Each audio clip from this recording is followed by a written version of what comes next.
Judgment, we use it as a tool for expression, individuality. We use it to categorize, prove intellect, and build our identity of who we are. We use it as our expression. And one of the things in TSL is we truly believe you're born to be social, you're born to be sexual, you're born to be you.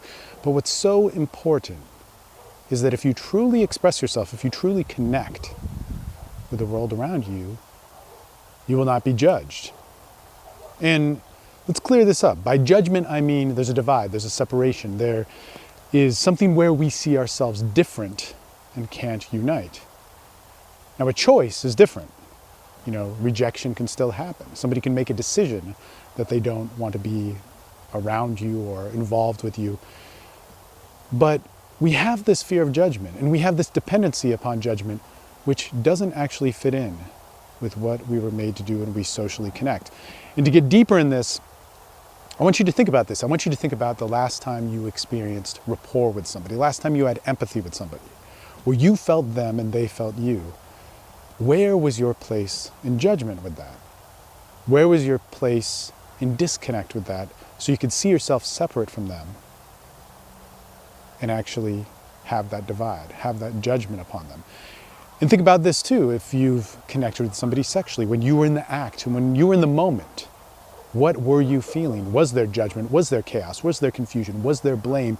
Was there this disconnect? And one of the things that happens when we are not living in connection with people is we'll go through a series of, actions, or what I call social unhealth, is where we will start to blame, we will start to categorize, we will start to label, we'll start to divide, we'll start to express through movements of other people rather than opinions of ourselves. And when we are unified with people, and when we do connect with them, we will start to have a completely different expression. One of acceptance, one of peace, one of unification, one of compassion, and one of seeing all the beauties and virtues and love that we appreciate with others. And a lot of times, where in so many of these movements based upon judgment, blame, and regulation and authority are really trying to defend these ideals of humanity.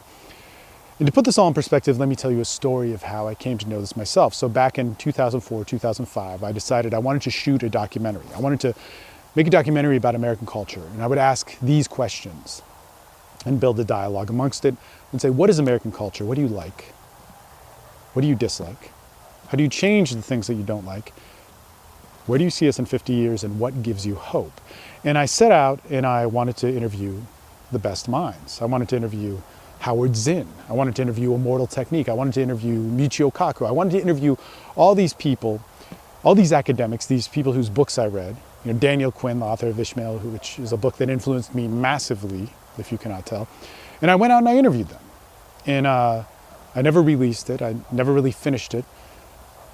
But the main lesson that I learned from this was that when I interviewed those people that I really looked up to, about their ideas about humanity, society, choice, who they were, American culture, what's wrong with it, what's right with it, I got more of an expression of a broadcast of what they believed. And they're welcome to think that, they're great minds and they get interviewed a lot, but they almost had a script. And they almost had something, an agenda of what they wanted to talk about. In fact, Immortal Technique was probably one of the best examples of somebody who was clearly so into what you thought of him and what he got from it and how good he looked, rather than the political ideals that he talked about. And then when I came back to Texas, I interviewed some people who were totally the opposite of what I believed.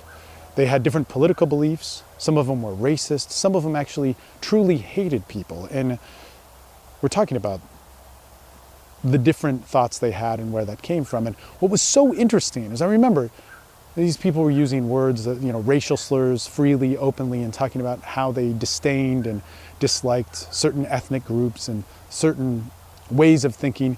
But I remember they invited me into their house. They sat down. They ate dinner with me. They explained why they thought, where it came from. And I understood them. I still didn't agree with them. I still thought it was a terrible thought. But I saw them as a human being. I made a connection with them. And all of a sudden I was confused because everything I had learned was people like this were bad, people like this were evil. But these were the people that actually connected with me. The people that formulated a lot of my thoughts refused to open up to me, be real, be emotional with me, and really give me the value of the human experience of what we're all moving towards and what we're all fighting for.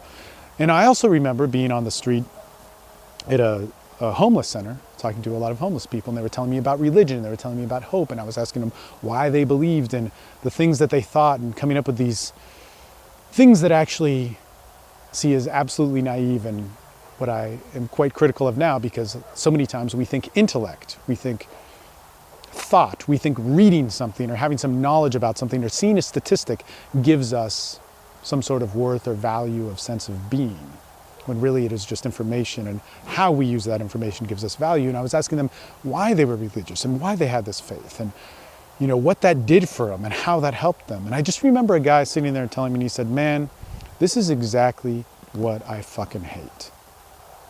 I'm religious because it's a choice. I have hope because it's a choice. It's not because of circumstance, it's because of who I am." And that if you look at Jesus, Buddha, whoever, it was about the experience that they could have independent from what they got from society, independent of their class, independent of all the divide. He's like, you are looking at the filter of you being different. And until you get that we are all the same, that we all connect in this singular way of compassion, of empathy, of love, you will never get it. Because your love, your rapport, your sex, your moments of bliss, of all the potential of humanity, will be limited and confined about what you think it is supposed to be. And in all of that, and what I learned from that massive journey of traveling around the United States and interviewing all these people, was that once I got to know somebody, once I felt an expression with somebody, I got to be a part of one of the greatest human experiences, which was choice. But as I got to know people and as I connected, I realized there was no such thing as judgment. When I had rapport, when I had compassion, when I had expression, when I had love, when I had sex, that was an artificial feeling. It was an artificial phenomenon. And yet, it's the phenomenon we use as our identity, expression, way of communication, and building our niche out there in the world.